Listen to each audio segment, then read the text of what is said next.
Well, YouTube, welcome back to the channel. We're back up here at this little creek that we've never ever fished in the channel, not once, ever.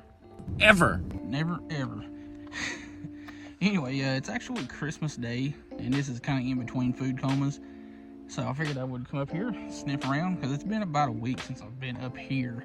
I've tried to do a couple videos at some other spots, and they just didn't pan out, and can't make a video with just one fish in it. That's just too boring. So anyway, we're going to waddle down this bank a little bit, see what we can catch. I'm betting the typical bluegill and bass, because that seems to be all that I ever catch on this side of this creek. The other side, mostly crappie for some reason. I don't know how that works, but yeah, let's get down here and get to fishing.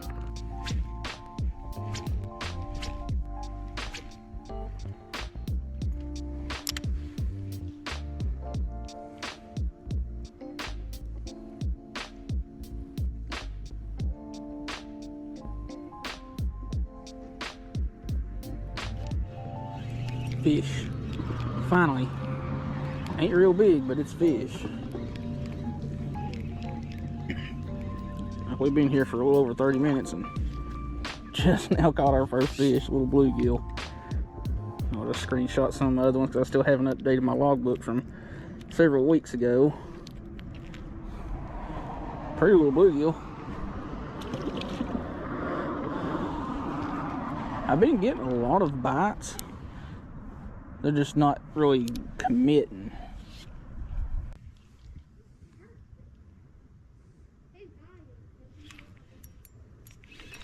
Fish.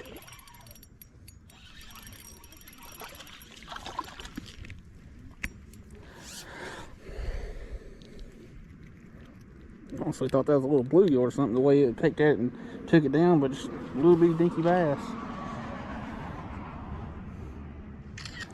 Pretty little fish on that little Berkeley gulp. And I'm about to say screw it and just go to another place. Just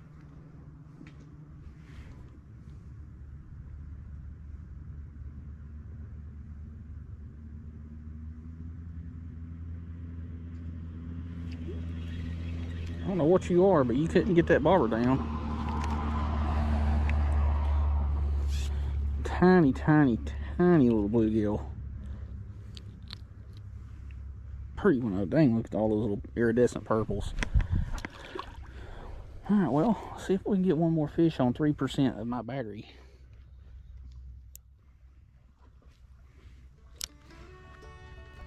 Alright, we're back, and it's actually the next day. And something I didn't mention yesterday that I found very, very weird about this spot. There is a very unusual amount of algae buildup around some of these trees and what's floating down from the upper part of this creek. Like, it's really weird that there's this much algae. Like, there's that and there's some downstream, but it's kind of floated down. But all this stuff scattered on the top here is all algae. All that up through there is algae. I mean, it's the end of December, or like actually after the first of the year by the time y'all are seeing this, and it's unusual that there's that much algae out here. Like, we've had several cold snaps, but it's been plenty cold enough for a long time for all this algae to just be gone. Now, well, let's get to fishing. Alright, we're going to do pretty much the same thing we started out doing yesterday, and just throw around a cut down millfish and jackworm. Except this time I'm not going to go with a curl tail. I'm just going to cut part of the tail down, just have like a straight tail deal. But like I said, these things, this is a 3.9 inch worm. Like, I can't get it all in the the camera how much these things stretch. They're super, super durable. All of the mule fishing baits are. Like, the blade on my Leatherman Signal here is fairly sharp, and that took quite a bit to get that cut down. Now let's see roughly where I want this at. I want it around 2 inches. We'll do that. Now, with the mulefish and jackworm, as durable as it is, and you can do this with any soft plastic, but they're not as durable. Like Yum, the typical baits that you can find, they're not going to be as strong, and you're not going to be able to re-rig them and cut them down certain ways and them last. But these baits here, being as durable as they are, there's a lot of things you can do with them. All right, there we go. Just cut down mule fishing jackworm.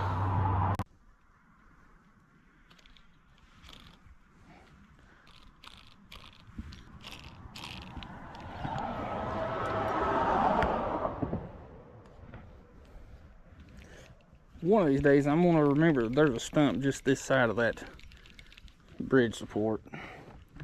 But one of those days ain't today.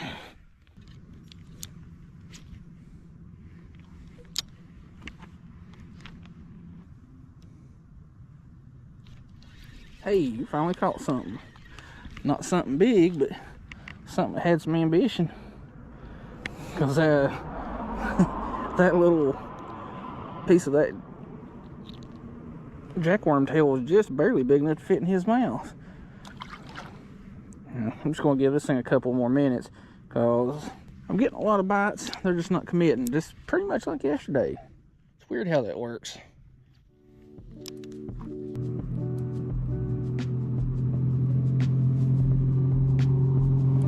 Finally.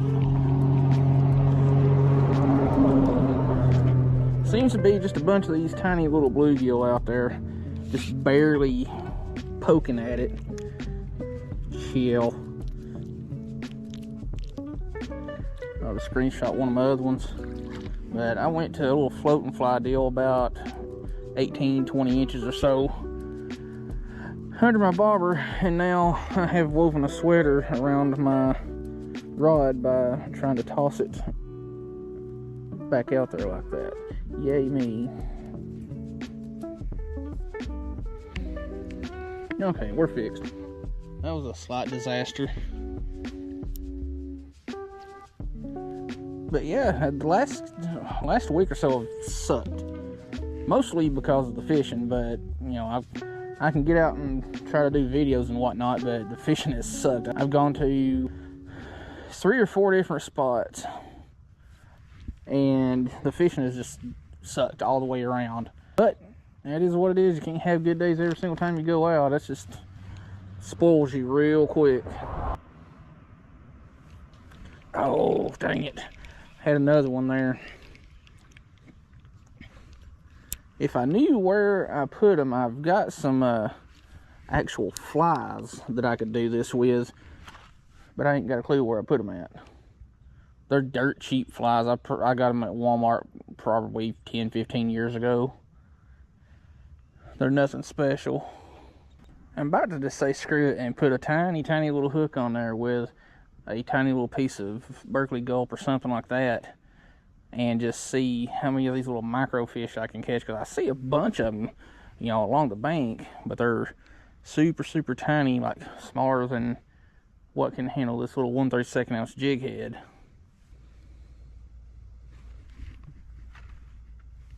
Got that one. A little bit nicer bluegill. Now, I know a lot of folks don't really take to, you know, slow days of fishing like this, but you know, I'm representing, you know, the common fisherman, the person that just goes out with, you know, does this kind of stuff just to catch what they can catch. So I think what I'm going to do, you know, I'm going to give this slip float thing a couple more minutes and then tie on a little tiny hook and see if I can get a couple of, you know, micros to add to the logbook. I haven't updated that poor thing in weeks now, but the last I checked, I was sitting somewhere between 16 and 1700 fish for the year. Not where I was hoping to be, but it is what it is. Best ever year as far as numbers of fish go, and most of y'all by now know I'll count everything from tiny little shiners to trophy class catfish. If I can get a hook in its mouth, it gets counted. And 2077 was the most I've caught in any one year since 2017 when I started doing my logbook. And I think 1677 was my second best. Come on with it, he's playing with it. And then I think, I don't remember what my third best is. Either way, it was up there.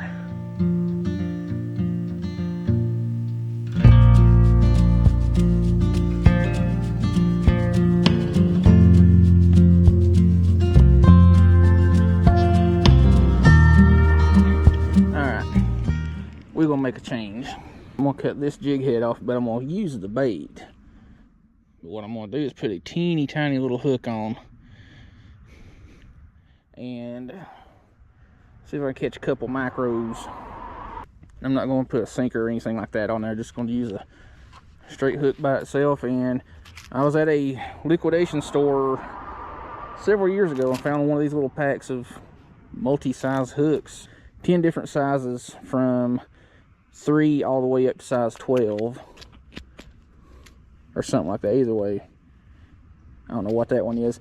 I can't read all them squigglies, but I think we can make something happen.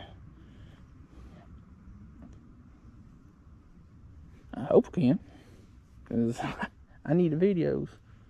I don't want to re-upload older videos any more than I have to, but I mean, there are subscribers that haven't seen them yet. I'm just going to take the head of this little Berkeley gulp, cut it off, and put on this tiny little hook and just drop it straight off the side of the rocks here.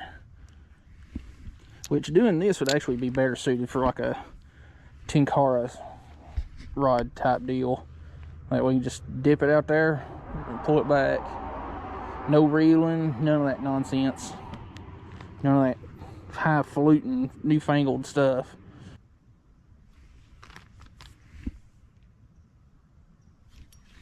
That didn't take long.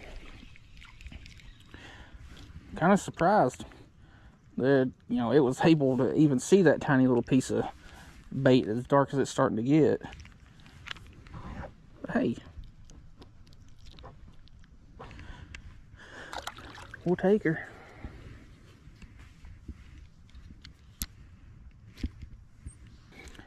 I'm just going to give it a couple more minutes because it's already getting too dark to really film. And I got a little bit of a drive home. Well, screw it. It's getting too dark to even see my bobber, so I'll probably end up breaking a leg walking up this bank in this darkness. So we're gonna call her quits. Alright, well, I've got a little bit of light left. I figured I'd go ahead and do my outro, but I'm gonna fish for a few more minutes. But yeah, the last week or so has pretty much sucked as far as fishing goes. Like I said, I've fished several different locations, which never made it into videos because those videos never got made.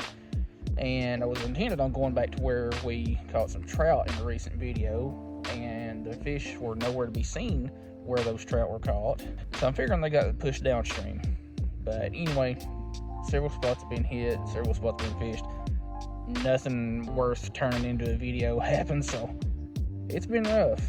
On top of tinkering with that 4Runner, which I'm right now still waiting on the alternator to come in, which should be here in just a couple of days.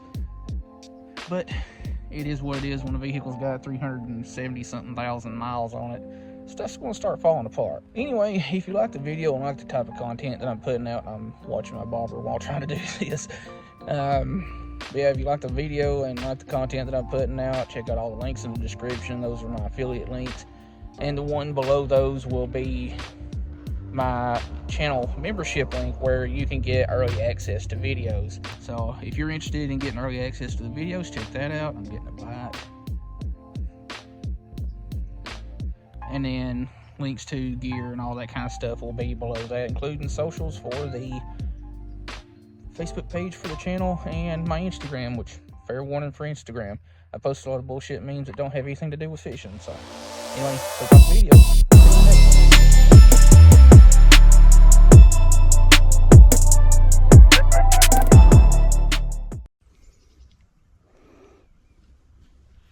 Hey, we actually have a fish. We've only been fishing for like 30 minutes, but we gotta say, very pretty yellow perch. Chill out, homie.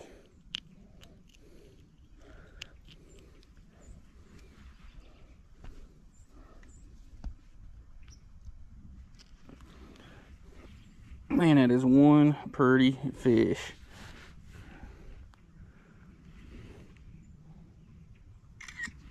Let's get you back and try to get a couple more.